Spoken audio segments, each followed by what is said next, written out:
Hello, this is Spartan Commander, and this is the 923rd Rome Total War Brotherhood game that I've put onto YouTube. And what a fantastic, epic battle I've got for you today. A real hill battle here. Okay, so we're Team 1 down here. You can see the green Brutii. And Team 2 is somewhere up there in those massive hills. What I'm going to do first is show you this custom map. I don't host on this map very often because it's such a challenge to Team 1. But I decided to host this one just for a challenge tonight here. So there you are. Look at the height that the enemy team can set up on. Just look at that. And look at where we are all the way down there. So you can imagine there with this massive hill bonus and advantages that the enemy have got. You know, how much of a real advantage it is to Team 2. You've got woods there, look. You can hide your troops in to, you know, spring those nasty ambushes or bring barbarian troops. But you can see how hilly it is and how much of advantage it is to Team 2. There's a bit of a rock feature there. As you move across the map, you can see the height. And as I say, with the trees and everything, you can hide your units. Team 2 can hide units there. And make no mistake, this map is a real advantage to Team 2 and is a real challenge to Team 1. That's why I don't host on this map very often, because it really is a challenge to Team 1. Just look at where we are. I like the lighting on this map. You see the subtle light in there of the light and dark? I think that's quite interesting as well on this particular map. So as I say, it's a real challenge for Team 1, and as you will see, okay? Our first teammate is Titan's Bubo. He's called himself Titan's Blackfire, but it is in fact Titan's Bubo. He's got 11 pikes, 6 cavalry, and 3 archers. Okay, 11 pikes, 6 cavalry, 3 archers. Now, if you have a look at his pikemen here, you'll see he's just got gold shield, gold attack on them. Now, we know Seleucid morale is not very good, so normally most people would put an experience stripe on, you know, at least one experience stripe on the Seleucid pikes to give them that extra kind of morale bonus. But this is Bubo's faction of choice. Just look at the length of those pikes, as we've talked about on many other battles there, that the enemy team have got to fight down to kill the man on the other end. Quick look at his cavalry here. There's his archers there, and he's got 7 upgrades on his archers, and experience stripe, gold shield, gold attack. Remember, these are mid-range archers. Their specifications aren't very good. That's why he's put 7 upgrades on them to try and get the best out of them that he can. His general unit there is armoured cavalry general, if you count the upgrades, fully upgraded. 3 experience stripes, gold shield, gold attack on his general armoured cavalry unit there, his cataphract unit there. And if you look on his other cataphracts, you'll see he's got 8 upgrades, 2 experience stripes, gold shield, gold attack. And like we've talked about before, remember we call these guys the tanks of the ancient world because they're armoured from head to toe. And used properly, they can be battle-winning troops. So that's Bubo's faction of choice, Seleucid, as a lot of us will know. Our next teammate is Brotherhood member Spark. Now, Spark's got 9 infantry, 6 cavalry, and 5 archers, but this is a really unusual army. Okay, and first of all I'm going to show you here, can you see that his units are fully upgraded? 3 experience stripes, gold shield, gold attack. Okay, so if you look closely, you'll see you are 9 upgrades, 3 experience stripes, gold shield, gold attack. But look more closely at the units, and you might see something a bit different, something a bit unusual. Can you see that they are early legionary cohorts, not urban cohorts? Early legionary cohorts. Okay, how rare is that to see? Okay, he's fully upgraded them. And we're going to have a look at these units a little bit later on. And also over here, if you've noticed his cavalry, look at the upgrades. Fully upgraded cavalry, 3 experience stripes, gold shield, gold attack. But they're not Praetorian cavalry. They are Roman cavalry. Okay, so they are Roman cavalry. Here's a closer look at them if you haven't seen them before. Roman cavalry and not Praetorian cavalry. So make no mistake, this is, I would say, an experimental army for Spark here. Just trying out these units. His archers have got gold shield, gold attack on there. But there you are. So there you are. That is Spark's army. Okay, very, very unusual. No urban cohorts, no Praetorian cavalry. And guess what? Our next teammate is RTW player Luke, and he has got basically the same army. He's got 8 infantry, 6 cavalry, and 6 archers. Okay, if you look at his archers there, you'll see, count the upgrades, 2, 3, fully upgraded archer auxiliary Roman archers there. There's archer auxiliary, so he's going to get the most out of them he can. His infantry have got 8 upgrades on, 2 experience stripes, gold shield, gold attack. Once again, the early legionnaire cohort units there, and there as well. 8 upgrades, 2 experience stripes, gold shield, gold attack. So he's basically got the same army as Spark. And his Roman cavalry, once again, no Praetorian cavalry, Roman cavalry, fully upgraded, 3 experience stripes, gold shield, gold attack. As I say, we're going to have a look at these units a little bit later on, talk about the strengths and weaknesses in comparison to Urban Cohorts and Praetorian cavalry. Our last teammate is myself. Spartan Commander's got his veteran, battle-hardened army of 15 infantry and 5 cavalry. So there's our team. This should be a cracker for you to watch. Okay, at this stage of the battle, I thought we'd compare these early legionary units to Urban Cohorts. Those of you that like specifications might like to know that these fully upgraded early legionary cohorts, right, get ready for this, they've got 15 attack, 19 missile, and 23 defense. Okay, so the early legionary cohorts, fully upgraded, have got 15 attack, 19 missile, 23 defense. Now, an urban cohort with just gold shield, gold attack on has got a 17 attack, a 21 missile, and a 21 defense there. So that's the difference there. Okay, so there you are, you've got fully upgraded units. So fully upgraded early legionary cohort attack is 15. An urban cohort with just gold shield, gold attack is 17. Okay, the early legionary unit's got 19 missile, the urban cohort has got 21 missile, and the early legionary unit has got a 23 defense, and the urban with just a gold shield, gold attack on has got a 27 defense. Okay, so that's the difference in specifications. Okay, these units are fully upgraded, so they've got 3 experienced stripes. They've got their maximum morale that they can be given. Okay, so that may well help them a little bit in battle. But as I say, the specification difference between these guys and urban cohorts are a lot. Okay, so even though they're fully upgraded, as I say, there's a lot of difference between them. If we move on to the Roman cavalry, once again, the Roman cavalry fully upgraded have got a 12 attack, 21 defense, and a 5 charge bonus.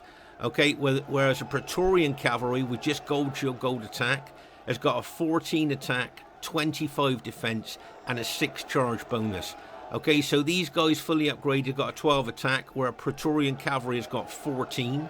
These guys have got a 21 defense, where the Praetorian cavalry have got a 25 defense. And these guys have got a 5 charge bonus, where the Praetorian cavalry have got a 6 charge bonus. Okay, so there you are. That's Praetorian cavalry with just gold shield, gold attack on against these fully upgraded Roman cavalry. Okay, once again, they've got their 3 experienced stripes on their veteran stripes, so that may well help them later on in the battle. And here is the other team. We have RTW player King Adnan. Now, he has got 12 pikes, 6 cavalry, and 2 archers. Quick look at the upgrades of his pikemen there, and you'll see that he's got 8 upgrades, 2 experience stripes, gold shield, gold attack. Remember, that is the optimum upgrades for Macedonian royal pikemen, 8 upgrades, and that's what he's got there. And once again, just look at the length of those pikes that our men are going to have to fight down to kill the man on the other end. And then just look at his cavalry there. His winged horseman companion cavalry just got gold shield, gold attack on. Remember, they got that massive 9 charge bonus. And if they do a downhill charge, then of course that's going to enhance that charge bonus even more. Their next teammate is someone who's called himself OTD Chimrazig, but is in fact Scorpion King SR.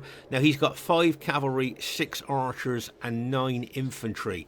But he's got some interesting upgrades on his infantry, something he doesn't usually do there. He's got 7 upgrades, and experience stripe, gold shield, gold attack on his infantry. It's unusual for Scorpion King to put a stripe on his infantry, but that's what he's done there with his 9 infantry. Quick look at the upgrades on his cavalry there, and you'll see that he's got 7 upgrades on his cavalry and experience stripe, gold shield, gold attack on his cavalry there. So, and his archers as well, he got 7 upgrades on them as well. So it looks like his entire army basically have got 7 upgrades on each there. So that's quite a solid Roman army there, especially with a hill advantage, going to make it even more difficult to kill. Their next teammate is Brotherhood member Fesen. Now Fesen has got 10 infantry, 4 archers and 6 cavalry. Okay, quick look at the upgrades on his archers. Just got gold shield, gold attack on his archers. Remember, with a hill advantage, his arrows will go further and do more damage. Quick look at the upgrades on his infantry there. And I think, if I remember correctly, yeah, just gold shield, gold attack on his infantry there. If you notice, but if he's got an eagle unit, as well as his infantry general, so he's got a little bit extra morale, a morale boosting unit there. That eagle unit along with his general morale bonus. And if I remember correctly, I think his cavalry are 7 upgrades there. Let's see, 1, 2, 3, 4, 5. Yeah, 7 upgrades. An experienced stripe, gold shield, gold attack. So there you are. That is Fesen's army. But of course, with the hill advantage that they've got, that's really going to enhance all those specifications. Okay, and here in the woods, trying to find their last teammate. Oh, there he is. And that is Brotherhood member TR, who has bought the Gaul faction. Now he's got 3 cavalry, 6 archers and 11 mixed infantry. Remember, he's going to be getting the woods bonus and the winter bonus as well for his troops on this particular map. And if you notice there, he's got 8 upgrades on his chosen swordsmen. And remember, these chosen swordsmen have got excellent morale like Urban Cohorts, and with good upgrades on, they are very underrated troops. These troops are really tough, especially with those good upgrades on. And as I say, they've got the winter bonus and the woods bonus. There's the barbarian banner there. So as I say, with the hill advantage, the woods bonus and the winter bonus that the Gaul faction has got, that is a big advantage. And as I say, here we are, look, all the way down here. There you are. You can see the view from up on top of the hill of our troops, and you can see all the enemy troops there formed up on the higher part of the map. So as I said earlier, make no mistake, this is a real challenge for Team 1. And as I say, as you watch this battle, you'll see how tough it is. Okay, at this very, very early stage of the battle, you'll see myself and Luke are slowly advancing up the hill. Notice we're not running, because obviously we don't want to tire or exhaust our troops, and the enemy troops aren't going anywhere except forming up even higher on the hill. So we'll just move up nice and slowly. At this stage of the battle, you'll see that Spark is moving his army over towards us, but plans will change. As I say, Luke and myself will be looking to move up that way, but the plan of the team here is for Spark and Titan's Bubo to do a right flanking action here. Okay, so Bubo with his Seleucids and Spark here with his Brutii troops, they're going to team up and do a right flanking action there to obviously come around the flank of the enemy troops. Okay, obviously the enemy troops would like us to attack directly uphill against them, so they've got all the massive downhill advantages there. But of course, we've got to try and think tactically on how we're going to attack this massive hill position here. So as I say, Luke and myself are slowly moving up the hill towards the enemy troops. And here you'll see that the enemy troops there have got their archers on the front part of the hill there. And just remember that with that massive hill advantage, their arrows are going to go further and do more damage to our troops. Okay, so as I say, with the massive hill advantage that the enemy team have got, this is going to be a real challenge for our team here. And as I say, as we know, with the big hill advantages that teams get on Rome Total War, and these are all good factions as well. As I say, even Gaul with the winter bonus, the woods bonus and the downhill bonus will be a faction to contend with as well. And you can see here TR moving his Gaulish troops over to his allies there. And as I say, Luke and myself moving forward, and watch out for Bubo and our Spark ally there to move up to the right. As I say, you can see Spark still moving over towards Luke and myself, but you'll see that Titan's Bubo is already starting to move up on the right, and you'll see that Spark will change the trajectory of his army movement in a minute, and he will move over to the right flank. But as I say, meanwhile, myself and Luke slowly moving forward up the hill. And as I say, the enemy will be hoping that we're going to try and attack directly up the hill there with all their downhill advantages. But of course, we're going to try and look at this attack in a very tactical way if we can. But no matter how we attack, the enemy are going to have a big advantage over us here. And that's why this map is so challenging. And I only host on it now and again, just you know, just for a bit of fun, really, just to see if Team 1 can win. But as you say, with all the advantages that Team 2 have got, it's very, very difficult. Here you'll see Scorpion King taking his archers forward, knowing that he's got that extra range from the hill advantage there, and his arrows would do even more damage.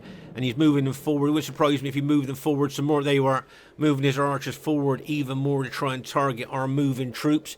Now Luke has got archers. Remember, Luke I think has got 6 archers, but his archers will be a massive disadvantage to these archers of Scorpion Kings, because of course the range that that hill advantage gives those archers. And of course pilers and arrows with the downhill advantages go further and do a lot of damage, a lot more damage than usual. So as I say, you can see here right from the start of the battle the challenge that we've got here, trying to attack this hill. Make no mistake, the enemy are going to take full advantage of the hill advantage that they've got, and they're not going to come down. They're just going to position themselves more and more defensively up there, as I say, which makes it even more of a challenge for Team 1. Okay, at this stage of the battle, as I say, you can see Titan's Bubo taking his Seleucid troops up on that right flanking action that we were talking about. There, you can see trying to get up onto the higher ground, and you can see Spark is also bringing his Brutii infantry across as well. So as I say, the team plan here is for Bubo and Spark to do a right flanking action here. Obviously, they've got a lot of you know, terrain to cover to get up on here. To do that right flanking action. Obviously they want to get up onto the highest ground that they can there to attack the enemy on the right flank. But it wouldn't surprise me if the enemy spot what's coming and decide to bring reinforcements over to this flank. And look at that high ground there. It wouldn't surprise me if they put some troops on that high ground there to stop us from doing as much damage as we want to on that right flank. So just watch out for the enemy team's movements there. But as I say, you can see Spark and Bubo here starting the team plan of doing this right flanking action onto the enemy troops on this massive hill. Okay, at this stage of the battle, you'll see Spark taking his army over to the right flank. As I say, I really do a lighting on this map. Do you like the light and dark colours lighting on the map? I think it looks quite good. As I say, you can see Scorpion King here, as we said earlier, moving his troops over to that particular flank there, as they can anticipate and see where we're moving to there. So remember, Scorpion King, I think we saw that all of his troops have got 7 upgrades on, Experience Stripe, Gold Shield, Gold Attack. Plus, don't forget the Gaulish troops are hiding in the woods there as well. So as I say, you can see both Bubo and Spark there moving around to the right. But Scorpion King has anticipated this and has moved his troops over onto that very high bit of ground we looked at earlier, which is going to make it even more difficult for Spark and Bubo to make any ground there. And as I say, don't forget the Gaulish troops are hiding in the woods there as well that can reinforce Scorpion King if necessary.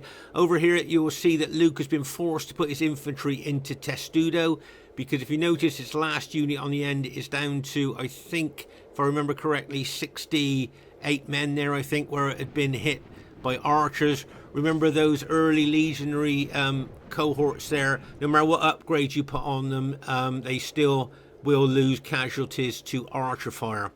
Okay, and as I say, with the hill advantage that those archers have got, with their arrows going further and doing even more damage, that really did hit that one unit there. But here you can see Luke taking his archers forward there. But as I say, with the big hill advantage that the enemy troops have got, there you can see they'll be shooting into Luke's troops. And even though Luke will be causing casualties to these archers up on the hill, make no mistake, the archers on the hill's arrows will be going further and doing more damage. That's the big hill advantages that this game gives teams that are on the high ground. You see Luke looking like he's going to move his cavalry around the flank there. But as I say, at the moment we're facing Fesen and the Macedonian troops there. Lucamere facing both of those. But we don't really want to, obviously we don't want to attack uphill, because that's just what they want us to do, and we certainly don't really want to do that. But as I say, over on the right flank here, Bubo and Spark looking to maybe try and take that higher ground. But here, look, can you see Scorpion King's moved his archers forward, and make no mistake, we'll be targeting Bubo's Seleucid pike units. Remember those big 121-man pike units? Very susceptible to any kind of missile damage there. So there's a good chance that those pike units will be suffering a lot of damage here from these archers of Scorpion King there. So, as I say, it's very difficult for us to approach this hill in any direction without taking casualties from missile troops, as you can see there. Make no mistake, Scorpion King's going to be causing a lot of casualties to Bubo there. Here you can see Bubo bringing his cataphracts forward, probably going to push Scorpion King's archers back. There you go. You can see Scorpion King now withdrawing his archers in behind his infantry when he saw these serious cataphracts moving towards him there. So as I say, you can see Scorpion King actually moving his troops back now, and you've got Spark's infantry moving forward, and you've got Bubo's cataphracts there ready to charge in. So make no mistake, both Bubo and Spark here are ready to move forward onto Scorpion King's position. But as I say, just look at the hill that they've got to try and climb up there to attack the enemy troops. And as I say, whichever direction we decided to attack, we know we're going to suffer heavy casualties from missile fire, with the, as I say, with the hill advantage that the enemy troops have got there. And as I say, you can see the Gaulish generals brought some of his archers forward. And as I say, in the little woods there behind Scorpion King, I think that's where all the Gaul army is hiding at the moment. And as I say, don't forget, the Gaul army have got the winter bonus and the woods bonus and the hill bonus as well. So make no mistake, Gaul could be quite a formidable force with all those bonuses there. Okay, let's just pause the game for a second here. So there you are, you can see TR has brought some of his archers, Forester Warband archers out there. And as I say, the rest of his infantry and cavalry are hiding in the woods there, ready to be brought out when he needs to bring them out.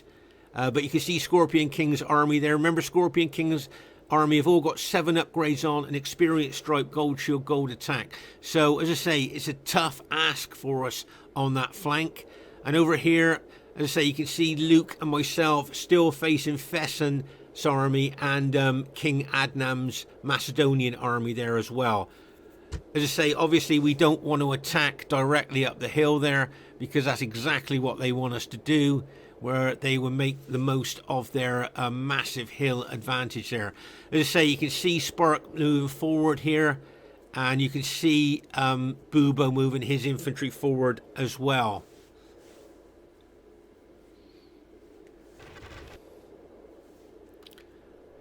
And there you can see the pikemen moving forward there. And Scorpion King's archers still shooting into them. And make no mistake here, Scorpion King was looking forward to throwing loads of pilers down the hill into poor old Bubo's pike units there. You'll see those pilers really going into those pike units there, causing a lot of casualties. As I say, the big 121-man units on Rome Total War pike units there, they suffer a heck of a lot of damage from missiles. Very susceptible to any kind of missile damage, and you can imagine the damage is happening to these poor pike units as they're running forward uphill against Scorpion King's Julii infantry there. You'll see Spark moving his green Brutii army forward as well, and you can see Bubo here being very, very aggressive with his pikes here. Nice move there by Bubo. And I think, as I say, when you're attacking a hill, the only thing you can do if you decided you're going to attack is be very aggressive, and that's exactly what Bubo and Spark are doing. Here you can see Scorpion King's put his forward infantry units into Testudo, which is the standard defence formation there for Rome against pike and spear attack. And there you are, you can see, as we said earlier, that you can see Fesen moving his infantry over from the other flank, and you've got TR's Gaulish infantry that were hiding in the woods coming out here to reinforce Scorpion King. So just look at the the enemy forces that Bubo and Spark are ranged against now.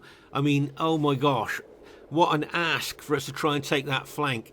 Here you can see I've moved my infantry further up the hill, and you can see that Luke is moving his infantry up as well. You'll see the Macedonian general, though, is withdrawing his troops to get even onto higher ground than what he's on.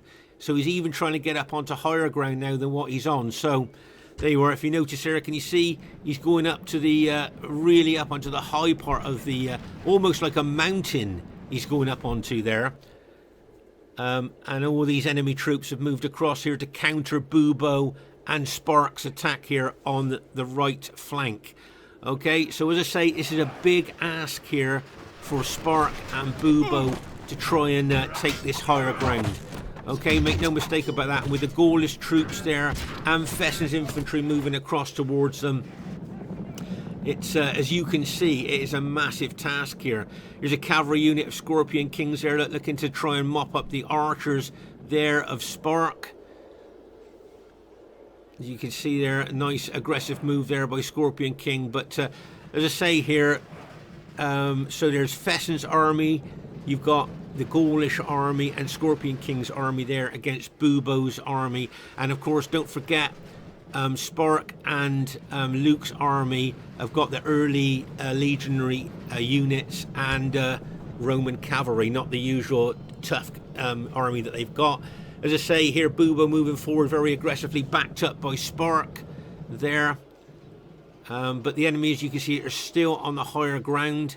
There you got Fesen's army there just waiting to be moved in. You can see TR moving his Gaulish infantry forward there to help Scorpion King fend off our attack on the right flank. Okay, so, right, I want to show you this. Now, I'm not going to attack uphill against those Macedonian pikes. There's no way I'm going to do that, and I don't think Luke is either. I mean, that's just what he wants us to do. Fighting Macedonian pikes with Roman infantry is hard enough anyway, but with them all the way up on the highest peak, I mean, that is almost like a mountain, isn't it? He's on top of the mountain there, not a hill. It's on top of a mountain, so there's no way that I'm going to try and attack up there. But what I'm thinking about doing here is moving right and coming in behind the engaged enemy troops. Okay, so I'm not going to attack uphill, but what I'm thinking here is moving right, coming through those woods, yeah, and going into the rear of the engaged troops. Now, I think Luke here, he still wants to engage the Macedonians, but what I'm going to do here, I'm going to move my army through the woods here and come out behind the enemy troops that are engaging Bubo and Spark. Okay, now you can see Fesen's army there is just sat there, so he looks like he's expecting an attack to come through. But as I say, Spark and Bubo here are doing really well here on this right flank against the enemy troops. And as I say, you can see Fesen's army just sat there at the rear, ready to be brought in if necessary. And as I say, Bubo here and Spark being very, very aggressive with the way they're attacking Scorpion King's troops there. They were looking at that cavalry hit going in there, like, and bang, as they smash in there. I think they're attacking those Gaulish troops there. You can see Scorpion King moving some of his infantry forward to try and support the Gaulish troops. You can see the cataphracts lined up there now. Can you see the Seleucid cataphracts ready to rock and roll? Okay, you can see they're locked and loaded. You can see Bubo's got his finger on the trigger there, almost ready to pull that trigger. He's going to charge in there. We just have to wait and see when he thinks it's best to charge in there. But you can see they're locked and loaded there.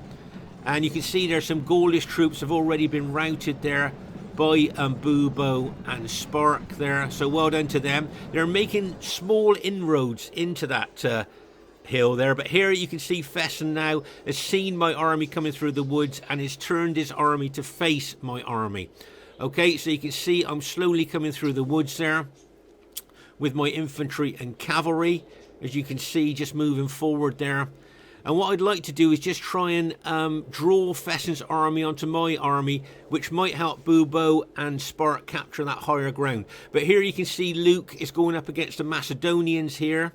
Okay, so make no mistake here, Luke will, you know how aggressive Luke can be. Very good tactical player as well. He'll be looking to go up against the Macedonians here as I take my army over to try and help my allies on the right flank.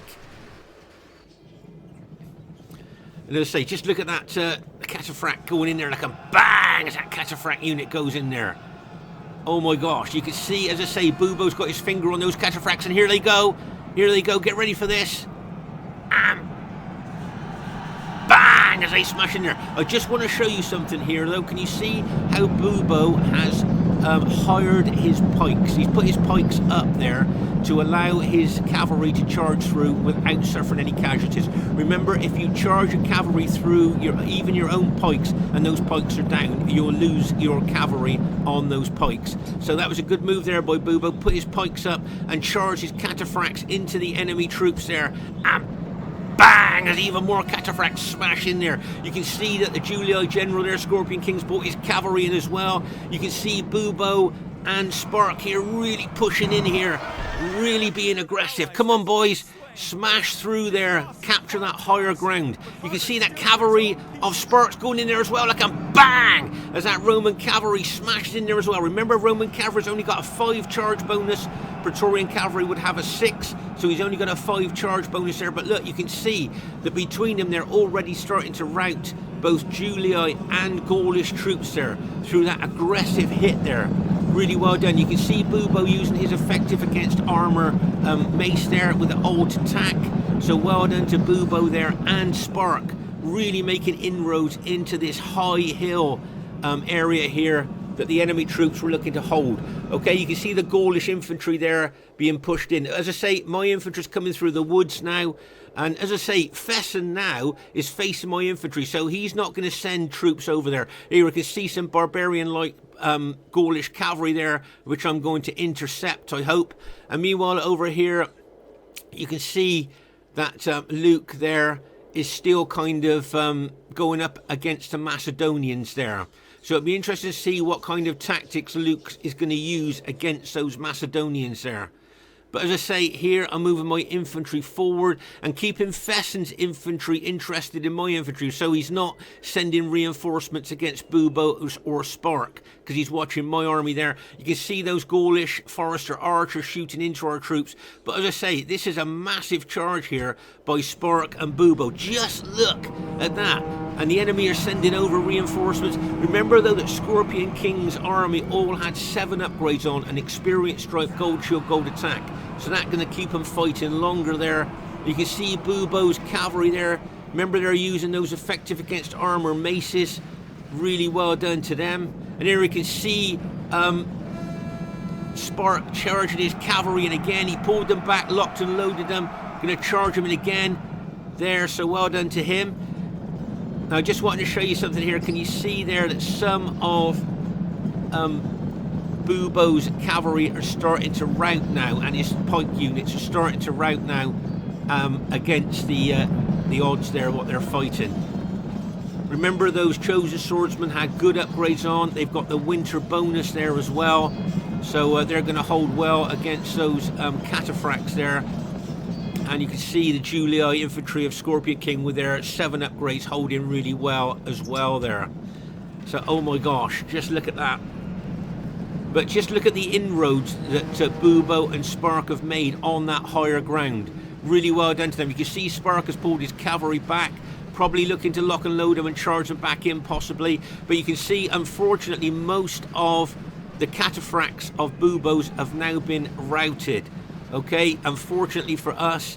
And can you see how close they are fighting to the red line? Now that is a really disadvantage to both teams there, because I just want to show you here. Can you see, once you go over that red line, that's it. Can you see TR's unit there? It's got 61 men in.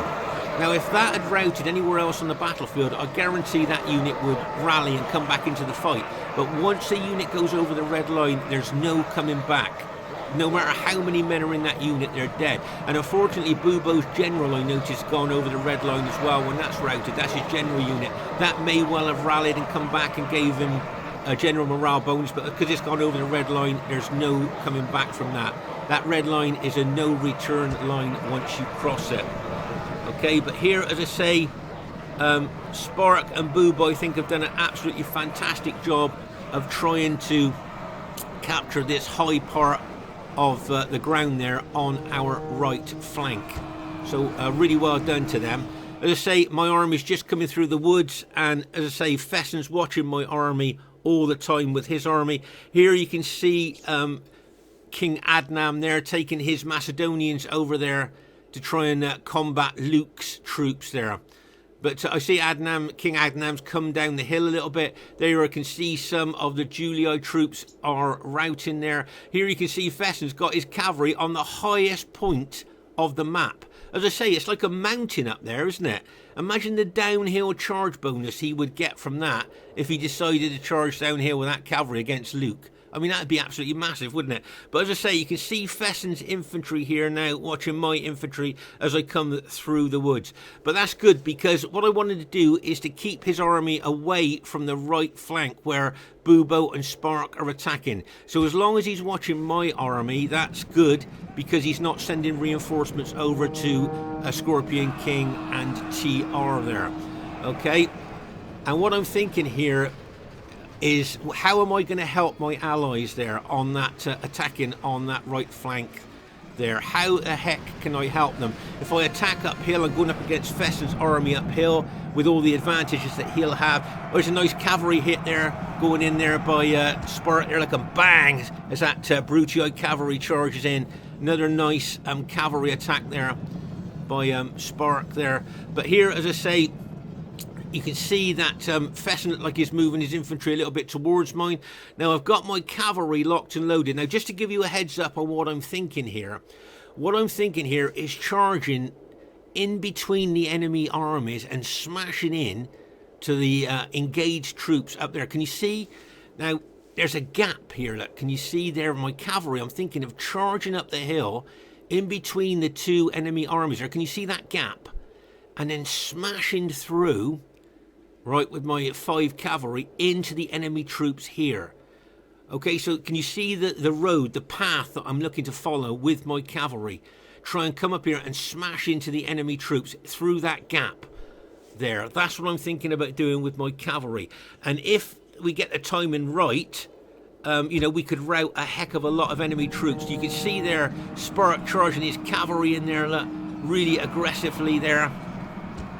Okay, let's pause the game for a second here. So here you'll see that Fesen's moving his troops further away from his allies, widening that gap. See that gap there for my cavalry to come through. Okay, so that's the path that I'm looking to take. And as I say, you can see Spark charging his cavalry in. Probably going to pull them back, lock and load, then get ready to charge them in. Again, unfortunately there, some of his cavalry have been routed there. Okay, but as I say, I've been walking my infantry because I don't want to tire or exhaust them on the hill. So that's why it's taken me a bit of time to get to where I'm getting there. But here, as I say, you can see Fesen has moved his troops over. You can see the hill advantage that he's got there. And you can see the pilers going to start coming in on my troops. I'm going to run them now for sure. I don't want to be walking there and getting hit by loads of pilers. I'm going to run them and set them up. And it wouldn't surprise me if Fesen attacked my infantry straight away. Right, here you are. Here's my cavalry coming up through that path we looked at earlier. Now, unfortunately, when you run uphill, you lose a lot of momentum and you lose a lot of your charge bonus.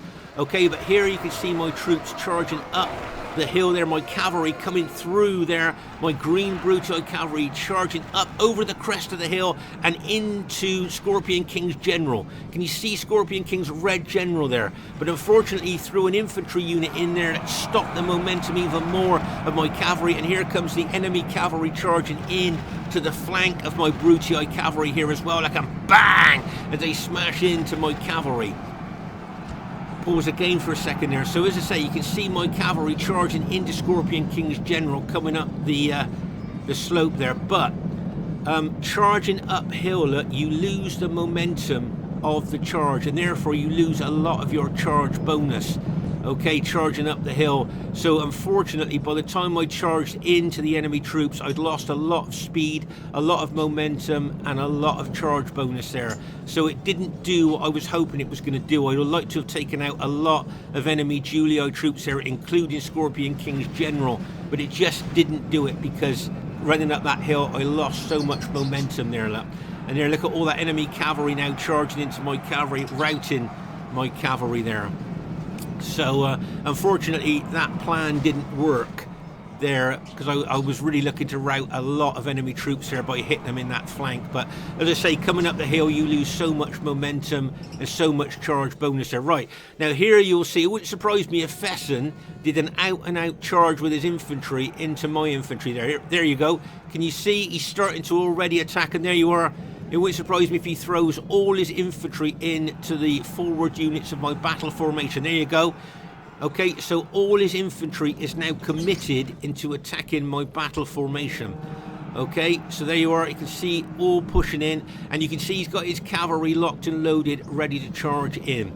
Okay, now the thing is, what causes mass routs in armies is when your units get hit quickly by enemy troops and you start losing loads of troops. That's what starts a mass rout. Now, meanwhile, over here, Luke, you can see that Adnan, now King Adnan, has brought his Macedonians down from that highest point there. Okay, you can see he's brought them down from the highest point, and now Luke can get in and around those Macedonian pikes there with his cavalry and infantry there. You can see there's been already a massive battle there where it looks to me like a lot of Macedonian cavalry have been taken out there. So as I say, Luke may well get in and around those Macedonian pikes, which would be a really good tactical move there for Luke if he can do that.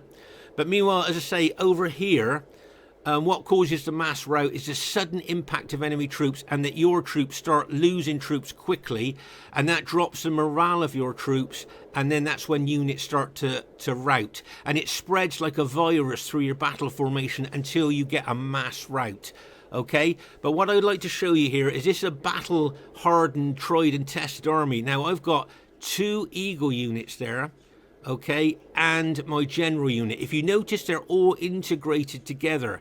Now make no mistake, they're pumping out morale to my troops there. So that sudden loss of morale, which causes a mass rout, I'm hoping is going to be neutralized by my morale pumping units there, if you see what I mean.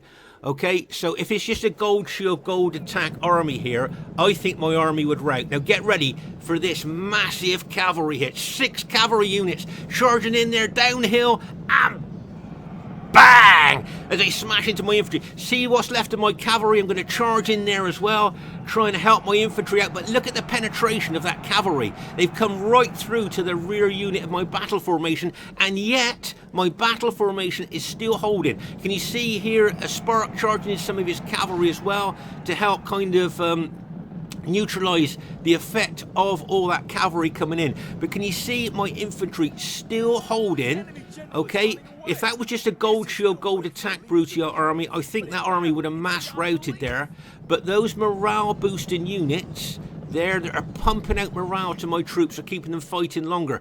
Now, while I'm occupying Fesen, there you can see Scorpion King's general there. I reduced him to 7 when I hit him with my cavalry, but he's been routed now. So now can you see that both Bubo and Spark are starting to make real inroads on top of the hill, while I'm like attracting the attention of all of Fesen's army here. What I want to do is hold as long as I can and weaken Fesen's army, and hopefully, as I say, Bubo and Spark may well be able to capture the hill. That's what I'm hoping for. If I keep Fesen occupied here, then he's not going to send reinforcements to the hill to help his allies, because he's going to try taking me out.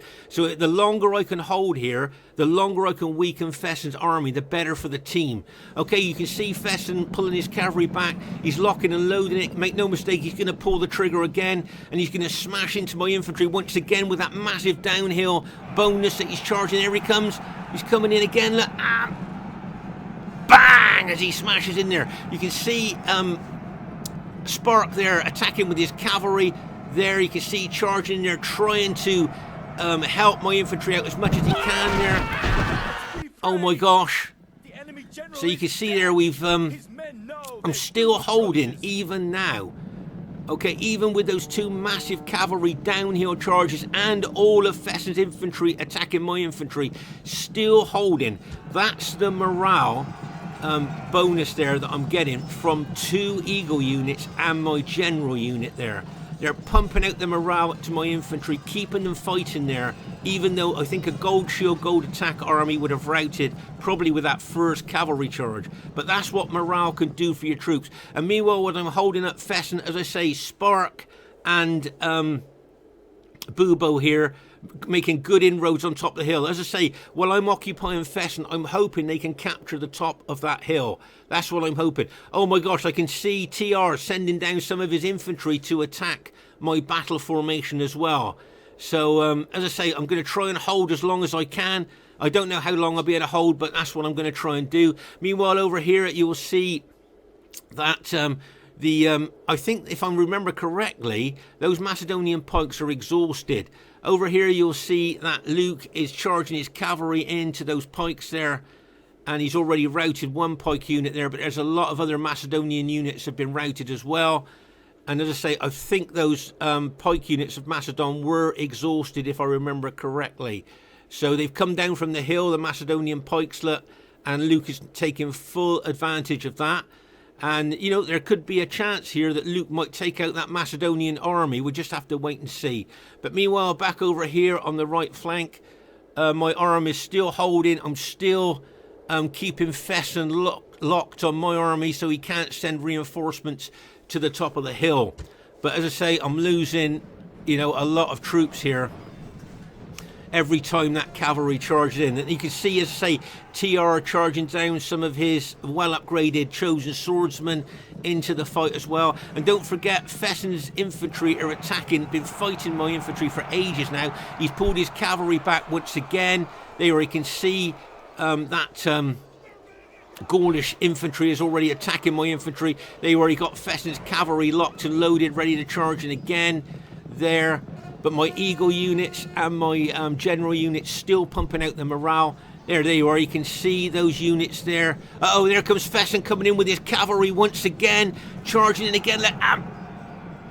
Bang! As he smashes into my infantry, as well as the Gaulish infantry attacking my infantry, plus the Julii infantry there attacking my infantry. And I'm still managing to hold, still occupying Fesen's attention here, so he can't send reinforcements off to the top of the hill. And as I say here, my infantry still managing to hold. Oh my gosh, that's bad news. I've just lost an Eagle unit there. And you can see Fesen moving his cavalry round to that area here where he might look to smash into the rear of my troops.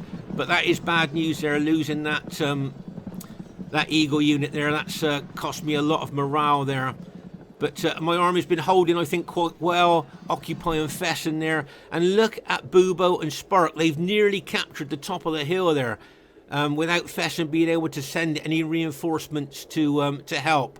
So well done to Bubo and Spark there, really pressing in there on the enemy troops, almost capturing that hill. Come on, guys, see if you can capture that higher part of the hill while I'm holding up Fesen as long as I can. Okay, my army, I know my army is going to be destroyed. I think my army is going to be routed there, but maybe the sacrifice there of that army might help us to win. I don't know. But anyway, I think that's my general just been taken out. There you are. You can see the cavalry coming in from behind me now of Fesen. And as I say, you've got Gaulish infantry attacking me as well there. Still managing to hold a little bit there. As that Julii infantry and cavalry keeps smashing into me there. And as I say, that Gaulish infantry attacking as well. So, and you can see Fesen taking his cavalry up on top of the hill now. There, can you see he's attacking Bubo's archers there. So I'm thinking he's going to get some pretty good kills from this battle there. I've still got some troops holding Fesen's up there, his infantry. And oh, great. Well done to Bubo and Spark. They've captured the hill. Well done to Bubo and Spark. Great aggressive attacking tactics there. And they've managed to capture the higher ground there. So really well done to Bubo and Spark. I think they've done an absolutely great job there. And as I say, with me holding up Fesen there, so he couldn't send reinforcements up onto the hill, I hope I did my bit to help them capture the higher ground. So that's good news there for us. Meanwhile, over here you can see Luke has kind of surrounded those Macedonian pikes with his cavalry and infantry there. And as I say, those Macedonian pikes, if I remember correctly, they were all quite exhausted, I think, which means their morale would be very low. They were exhausted, so their morale would be at rock bottom. Their battle proficiency, the way they fight the battle, will be at rock bottom as well. I wonder how many. They were another exhausted unit there, look. and another exhausted unit. So they're ripe for attack and ripe to be routed there. If Luke can do that with the units that he's got left. Those Macedonian units, as I say, are ripe for routing. There's a unit there that's been routed there. And as I say, Luke has surrounded those Macedonians, so that's good news for us. And meanwhile, back up here on the hill, you can see the last of my units are being routed now by Fesen's infantry. So I held it out as long as I could there. But as I say, my army now, there you are, that's the last of my units. So my army now has been completely decimated and routed there. So anyway, I hope holding up Fesen there and allowing my allies to capture that higher ground has helped a bit there. But you can see that both Spark and Bubo there have not got many troops left. The units they have got left are extremely battle damaged there. So as I say, they've captured the hill. And I think what's going to be a problem here is Fesen's cavalry. Because you can see we've got no cavalry left at all. And you can see Fesen's cavalry there is going to do a lot of damage, I think, to our troops on the hill. As we've got nothing to kind of counter him with there. Pause again for a second. So as I say, Fesen's cavalry could be a deciding factor on this hill here. You can see his infantry coming up as well. And his archers have been shooting in like they were shooting into my troops all the way through that particular part of the battle. Now over here you can see, I can see several of the Macedonian pikes starting to rout now. You can see them being surrounded and hit by cavalry. Unfortunately, I can see some of Luke's infantry being routed as well here. You can see that. But as I say, as we saw earlier, those Macedonian pikes are exhausted. So as I say, they are, if you can just hit them with cavalry maybe, you'd start off a mass rout with those Macedonian pikes. We know the Macedonian morale is very poor anyway, and with them being exhausted, their morale has gone through the floor. So, you know, a hit in one of them, getting a couple of those units to rout could cause a mass rout. And that's what Luke could be looking to do there with his troops. As you can see, let's say the Macedonian general looks like he's trying to be aggressive there with those pikes.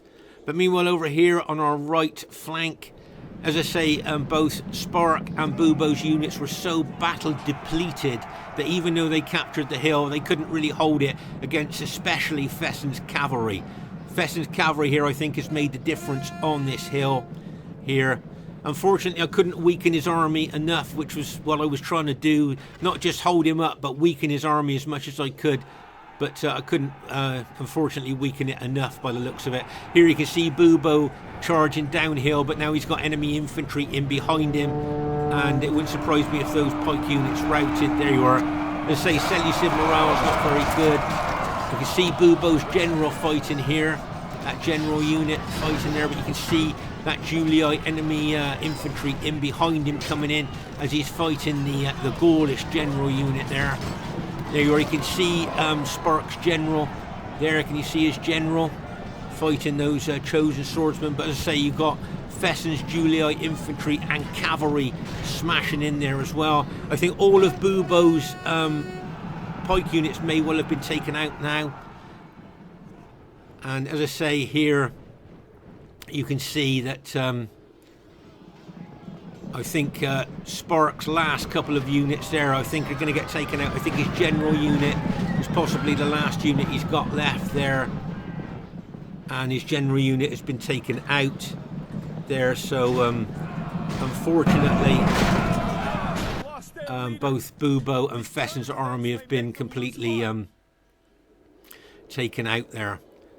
But as I say, Luke's doing a good job over here. You can see the Macedonian general there is kind of looking to me like he's going to set up a defensive formation there. He's probably seen that his allies have won on the other flank. And he's thinking, well, all I'll do is just set up a defensive formation and wait for my allies to come across. That's probably what he's thinking there. And that makes it a bit difficult for Luke to attack, especially without having Urban Cohorts and Praetorian cavalry there. That makes it even more difficult there. But be interested to see what the Macedonian general is going to do. His best tactic is to just form up a defensive box. But it looks to me like he wants to be very aggressive there, and he's going to attack Luke's infantry. And Luke could just probably pull his infantry back and maybe hit those Macedonians with his cavalry, something like that. There, you can see him running that infantry around, and it'll be interesting to see what the Macedonian general's going to do there. But as I say, I think tactically, if the Macedonian general just set up a defensive box and wait for his allies to come across from the other flank, that might be the best tactical thing for the Macedonian general to do. But it'll be interesting to see how Luke's going to approach this. Right here, I can see Fesen's cavalry just starting to come into the fray now. So whatever Luke's going to do with these Macedonians, he needs to do it quickly, I think, before Fesen's main army gets over here. Right, there you are. You can see him charging in there. Now, if he smashes in with his cavalry, there's a chance these Macedonian pike units could start to mass rout. There you go. The Macedonian general's just been killed, I think. And there you see that cavalry charging in there. Just get a few of those Macedonian units to rout, and you could get a mass rout going here. You can see those Macedonian units just start to rout now. You can see that just starting to happen. And it wouldn't surprise me, as I say, these Macedonians being exhausted if they do mass rout. And there you are. Luke has just taken out all those Macedonian troops there. So well done to Luke. Now, the big question is, now he's taken out the Macedonians, has he got enough troops left to take on Fesen's infantry that are coming over now from the victorious right flank? And of course, there are a few of the Gaulish troops coming over as well. So it'll be interesting to see, now Luke has taken out those Macedonians, if he can take out Fesen and these Gaulish troops as well. Because it's going to be pretty tough, I think, for Luke there. He lost a lot of his cavalry and infantry himself. And I can see Fesen's cavalry down there already doing damage to Luke's infantry there. So make no mistake here, this is going to be a defining moment possibly of the battle. Luke's battle-depleted infantry up against Fesen's infantry and cavalry. And there's some Gaulish troops there as well, don't forget. This is going to go right down to the wire. Right, okay, so at this final stage of the battle here, you can see Luke there just to get that Julii unit. And there you are, you can see him moving up now towards Fesen, who is on the higher ground there, as you can see. And there you are, I can see Luke moving forward there. You can see that those Gaulish troops there as well. So it's going to be difficult here, I think, for Luke. As I say, you can see his troops are battle depleted. I think those Gaulish archers are still shooting into what's left of Luke's cavalry there. It wouldn't surprise me if Fesen took advantage of his height advantage there and charged downhill onto Luke's units. There you go. You can see there Fesen charging downhill with all of the downhill charge bonus that he's got there. And you can see Luke's general there at the back, but it looks like that unit's probably been routed. There you go. And it looks like the enemy team have gone on to win the battle. So well done to them. Well done, great battle there. Let's say I think it's just Fesen and TR have got some units left. It's a very spread out battle. As I say, it was like a separate battle going on over here between King Adnan and Luke over here on our left flank. So as I say, that was a real tussle going on there. And well done to Luke with his experimental army there against King Adnan. I thought he did very well. And as I say, over on our right flank here, Bubo and Spark did incredibly well. There's the last stand of my army there. I thought my army, as I say, held and weakened Fesen's army as much as I could. I wish I could have weakened Fesen's army a bit more. But you can see a lot of dead Julii troops there of Fesen's. And as I say, Bubo and Spark here attacking on this part of the hill did really, really well. And, you know, as we saw in the battle there, against the odds they were up against, I thought Bubo and Spark played extremely well there. And they did eventually capture that higher ground, so well done to them. As I say, you just see the intensity of the fight in there, of all those dead troops there. So, very well done to them. And as I say, well done to the enemy team there, who who went on to win the battle. So the first thing I'd like to say is really well played to everybody in the game. I thought everybody, both teams, played very well. And as you can see, for us to make it a close defeat with the odds that we were against there, I thought our team, you know, not blowing our own trumpets, I thought we did pretty good there, to be honest. And the highest kills in the game goes to Luke, RTW player Luke there. Got some great kills, and bearing in mind that was an experimental army, we saw the units that he had in that army, the same as Sparks there. So to get those kills, well done to Luke. So well done to TR, got some good kills there with Gaul, so well done to him. Well done to Fesen, great kills there, second highest kills in the game. Well done to Scorpion King, got some really good kills as well. And well done to King Adnan, he's got over 1,000 kills, so well done to him. So really well played, guys. I thought he did really well. And my kills, not that great, didn't get to 1,000 there, but I was quite defensive there and trying to, as you could see, hold and weaken Fesen's army as much as I could. So didn't get to 1,000, but, you know, not too bad. As I say, well done to Luke, highest kills in the game. And well done to Spark, very aggressive, very attacking on that hill. Got some good kills. And well done to Bubo. He didn't get quite 1,000 kills there, but both him and Spark did really well on attacking that high part of the ground there. So just thought you'd find that interesting there. I think factions were reasonably balanced there. I hope you enjoyed this battle. Please leave a comment. I'd like to read what you think about this battle, and bye for now.